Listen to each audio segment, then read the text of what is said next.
Hello friends, in this particular video we will discuss the concept of witness which is being mentioned in the Yajnavalkya Smriti. So let's see what is that concept or who are considered to be as proper witnesses in Yajnavalkya Smriti. Who can be a witness?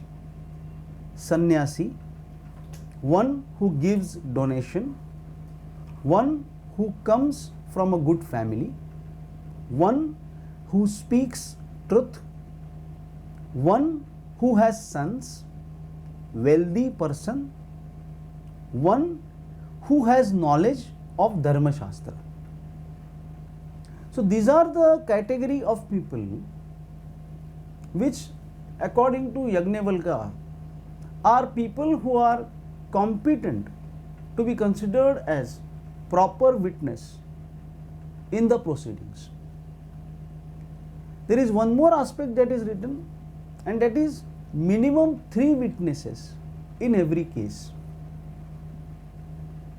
Now when we see our present Indian Evidence Act, we will find that as far as section 118 goes, it speaks generally about who is a witness. It's a very general definition, a general discussion which is there. Obviously the Indian Evidence Act does not define who is a witness. So section 118 says who can be a witness in a very general term, barring one particular, that is section 45 of Evidence Act, which says as to expert opinion, or you can say an expert witness to some extent. Now as far as Yajnavalkya is concerned, he has mentioned the minimum number of witnesses which are required in a particular case. Now compared to that, when we see our Indian Evidence Act, section 134 of our Evidence Act specifically says that there is no requirement of any minimum kind of witnesses in a particular case. So these are some changes, or these are some differences on witness issue between Yajnavalkya and the current Indian Evidence Act. Yajnavalkya speaks about who cannot be witness. So let's see that who cannot be the witness. Woman, minor children, person above 80 years, gambler, drunkard, lunatic, friend, moneylender, enemy, thieves, assistant, one who is deaf and dumb. So somewhere if you see, even Yajnavalkya speaks about interested witness. He says that a friend cannot be a witness. He says that assistant cannot be a witness. He says that enemy cannot be a witness. So these are some similarities which are there. Today we speak of a person who is an interested witness. So his testimony is slightly seen in a different manner because he might have an enmity with the accused which is there. There are some more concepts of witness and we will see that. And what are those? Let's see them. Oath of witness to be administered by informing the witness, and the wrong statement would nullify all the good deeds he has done in his lifetime. Further, if there is a difference in statements of witnesses, now here they are saying about how the difference will be there between the two witnesses who are of a same category, like both are scholars. Now witness of which scholar will be considered? Now here he says that the scholar, if there are two scholars, one who is higher in the rank in his scholar, his witness will be considered. Further, if a witness deposes after taking money from any party, then penalty would be imposed on him. Quantum of penalty would be twice the amount of penalty which would be imposed on the losing party. Now what does this mean? This is actually to some extent perjury in a different manner. A person takes money and he speaks because of the money which he has taken.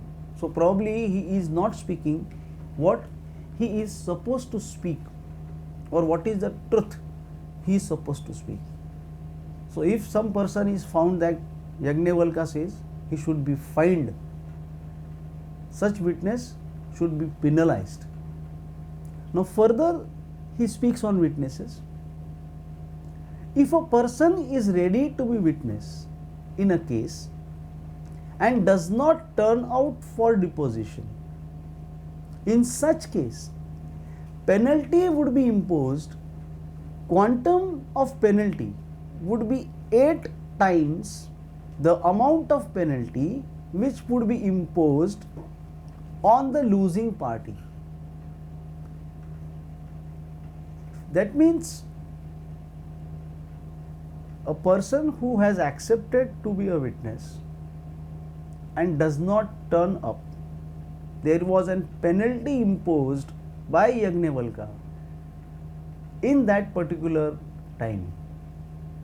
Today we are well aware that there are a long list of witnesses. Hardly some people turn out. There is no stringent action taken by imposing fines on them.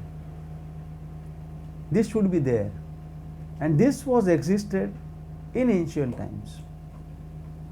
Now there is one more particular different aspect which is mentioned, and that is when can a witness depose false. Probably something very unique, but let's see what is that. When witness was allowed to deposit falsely, if by telling truth there is probability that a vad means somebody killing somebody, but that is not a murder. Vad is different than a murder, would happen in society.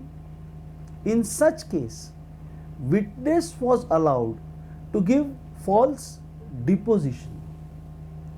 So now this is something which is very unique, which is very different, and completely which doesn't exist today.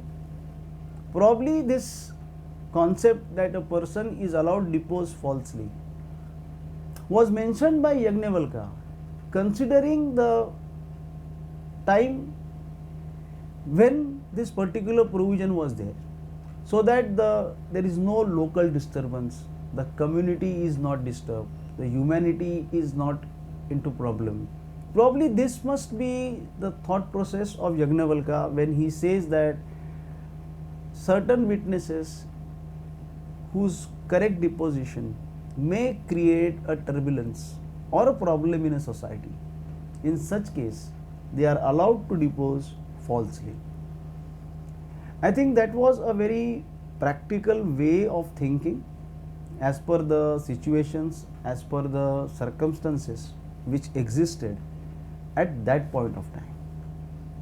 So friend, this was the concept of witness which has been discussed by Yajnavalkya. In our next video, we will discuss laws regarding the loan agreement. Thank you.